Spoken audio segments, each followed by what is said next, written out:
Two congressmen keyed into this investigation from their seats on the House Intelligence Committee, Republican Peter King, Democrat Adam Schiff. And Congressman King, let me begin with you. Do you join this consensus that this was likely a bomb planted by ISIS? From everything that I've seen, I am almost ready to conclude that it was ISIS, that it was either ISIS or an ISIS affiliate.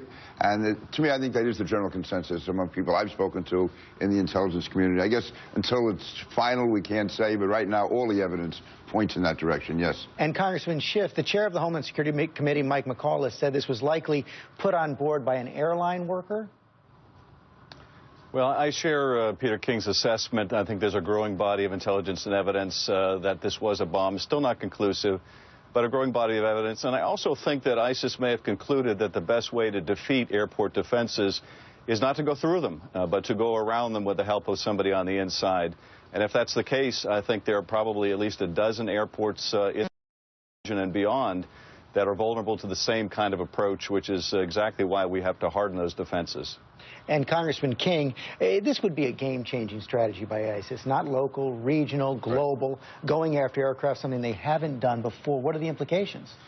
These are very serious implications. You're right. ISIS has not gone international before, certainly not to this extent. And what Adam said is 100% true. There are a number of airports, regional airports, airports in that region which do not have anywhere near the security it's needed, and they have flights coming to the U.S., going to Europe. So we're going to have to really insist that that security be tightened up, and I think the U.S. and Western countries have to play more of a role as far as firming up the security. Inside those airports. Inside those airports, and our own, but especially those, yes. Planes coming to the U.S., absolutely. But Congressman Schiff, we did see this announcement from the TSA on Friday, tighten up security here in the United States. What more needs to be done overseas?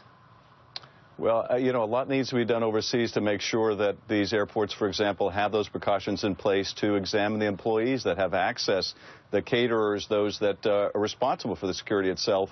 And unfortunately, this is a vulnerability, I think, in every country in which ISIS or al-Qaeda is present.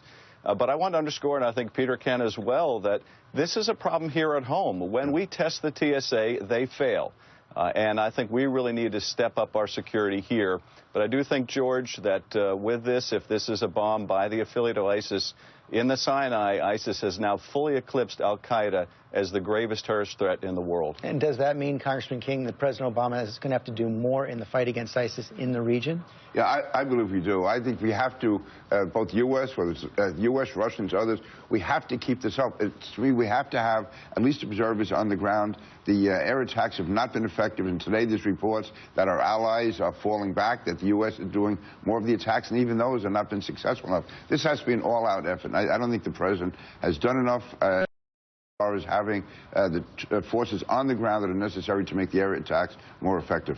Congressman Schiff, you agree with that? Well, I agree that the present approach basically has a battlefield that is pretty static, and that more is going to have to be done. I think, frankly, we're going to have to see whether the Turks or the Jordanians are willing to support with ground forces the imposition of some kind of a safe or buffer zone.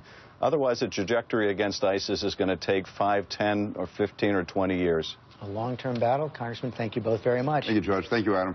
Coming up, the roundtable weighs in.